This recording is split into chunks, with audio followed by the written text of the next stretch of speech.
disave dhe i bëri të pyesin nëse vlen ose nuk vlen kauza. Student shqiptar u gjendën nën terror psikologjik 8 orë rrugëve të Maqedonisë, por nga dëshpërimi për pushtet injoruan ato që i solli në pushtet. Gjuhën shqipe ishte një nga mesazhet e forta ku për ata të rinj përpjekjet për të minimizuar reagimin e studentëve shqiptar nuk do të kenë sukses.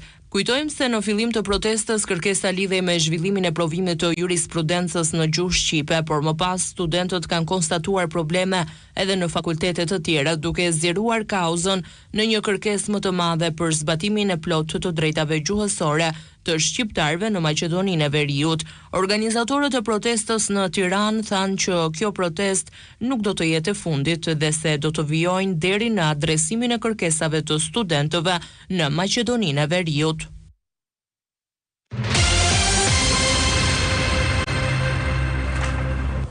Vërtet entuziazmuese pamja dhe protesta, por kam në studio një nga organizatorët paktën të pjesës së Tiranës, Ersi Qazolli, i cili është kreu i Këshillit Studentor në Fakultetin e Shkencave të Natyrës. Ersi, mirëmëngjes, mirë se erdhe. Mirëmëngjes, shumë faleminderit për ftesën. Faleminderit juve edhe për angazhimin edhe për shembullin mbi të gjitha. Me thënë të drejtën, Ersi, po tregojmë shumë i sinqert, nuk kishte një pritshmëri të madhe, të paktën nga në thonjza të rriturit e Tiranës që do të kishte një angazhim nga studentët, do të kishte një ndjesi të madhe, një ndjeshmëri për hallin e homologëve tuaj të Maqedonisë së Veriut.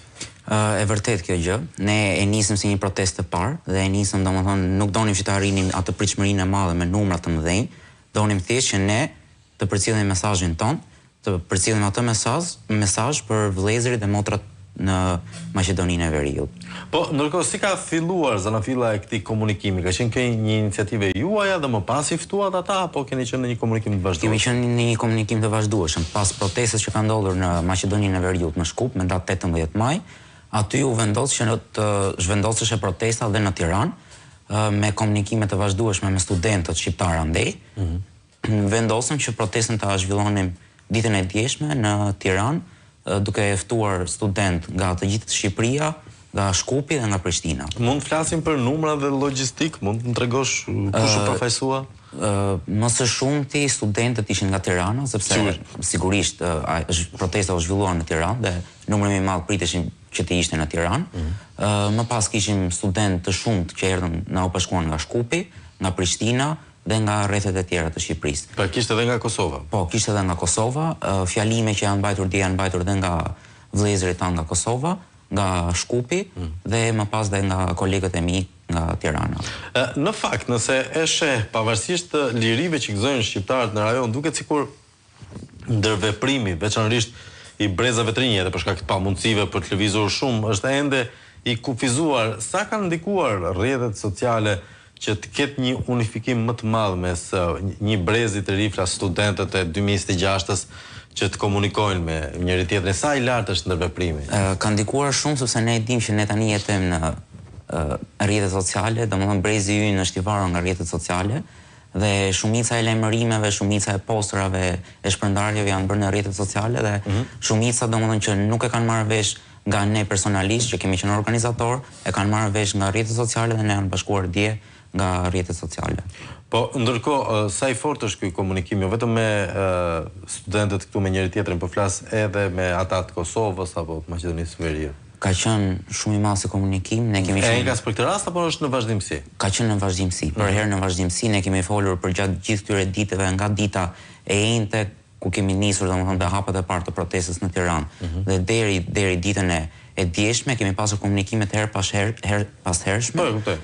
Dhe para 5 minutave të protestës, para se fillonte protesta, ne akoma vazhdonim komunikonin derisa nisi protesta dhe u konsolidua. Megjithatë, kjo protestë nisi si një protestë e vogël për një provim në gjuhën shqipe dhe më pas gjëja përshkallëzoi sigurisht në kërkesë për më shumë drejta. A është i njëjti skenar që pritet edhe në Tiranë? Po, ne përcollëm dhe di mesazhin ton dhe ne do vazhdojmë nëse fjala jon nuk dëgjohet, fjala e studentëve në Shkup nuk do dëgjohet, fjala e studentëve në Prishtinë nëse do zhvillohen protesta nuk do dëgjohet, ne do vazhdojmë me protestat e herë pas hershme deri në arritjen e qëllimit ton. Qartë, hapi tjetër është Prishtina, domethënë. Po. besoj se do jetë Prishtina, akoma nuk kemi folur për këtë gjë, por besoj se do jetë në Prishtinë hapi tjetër. Ndërkohë ka një, le të themi, raport pak të çuditshëm edhe midis administratës arsimore shqiptare dhe studentëve shqiptarë. Është një marrëdhënie ende e tensionuar dhe plot me mosbesim që nga protesta e 2018-s, pakti për universitetin që nuk u zbatua kurrë. Në çfarë raport jeni ju me Ministrinë Lokale të Arsimit? Ne në fakt nuk e kemi përfshirë fare anën politike dhe anën partijake në këtë protest. Kemi dashur që nga viti nacionalizmi është politikë, po, politike është, por nuk është partijake. Duam ta cilësojmë këtë gjë, sepse në çdo media ka dalë lajme që është protestë partijake, por nuk është as pak e vërtetë. Ka dashur të kompleksojnë, sigurisht. Po, është e vërtetë. Kjo është një protestë që është e zhvilluar nga studentët, që nga viti 2018 është protesta e parë që zhvillohet nga studentët, dhe kur cënohet një e drejtë siç është gjuha shqipe, atëherë të gjithë studentët, jo vetëm të Shqipërisë, por të Prishtinës dhe të Shkupit, do ngrihen në këmbë. Cilët ishin disa nga folësit që ty të duken më interesante tek ajo? Që të gjithë ishin interesantë, sepse ne kemi punuar. Kë mund na citosh këtu? Më së shumti do citoja vllaun ton nga Prishtina, ai jeton në Lyon të Francës tani, dhe e kishte ardhur posaçërisht për këtë protest për të mbajtur fjalën e tij. Ndërkohë pash edhe Marin Mema, eksponent tjetër të shoqërisë civile? Po, kemi pasur edhe shumë mbështetje nga shoqëria civile dhe Marin Mema na ka mbështetur dhe e falenderojmë shumë. Okej, ndërkohë për të rikthyer pak tek studentët, unë në studio dje kisha jo vetëm student, por edhe pedagoga, është mbështetja ndaj kauzës tyre edhe nga grupet e tjera shoqërore e një trajtshme apo po I braktisin? Si është?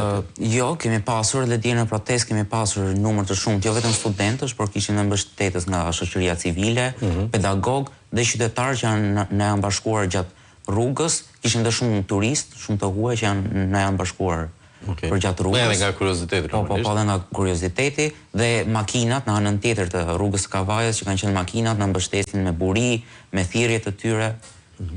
E kuptoj, si u ndjeve ti në fund fare? Unë ndjeva shumë mirë, se unë isha dhe një, po e them si protagonist, sepse isha i që I bia Daullës, dhe I kam rënë domethënë me mishe me shpirt asaj Daulle, sepse e ndjej shumë mirë dhe e ndjej domethënë atë frymën e detarizmit që duhet I përçojmë vëllezërve dhe motratarëve. Është brezi jot nacionalist, patriotik? Është dhe jemi shumë, dhe ne prandaj e bëm këtë protestë për t'i treguar që të gjithëve që ne brezi ynë nuk është ai brez I kafeneve, I ndebelizmit, dhe ai brez që nuk I intereson adetarizmi, po jemi ai brez që ne ngrihemi kur na cënohet një e drejtë dhe ngrihemi për frymën tonë, për adeun tonë. Edhe ky është mesazhi më I mirë I mundshëm. Mersi Qazolli, faleminderit edhe për kontributin tënd të dieshëm edhe që edhe sot në mëngjes. Ne miq të dashur e mbyllim këtu kafesheton për ditën e sotme bashkë. Shihemi nesër. Deri atëherë, kujdes gjuhën. Duket si shaka, po kujdes gjuhën.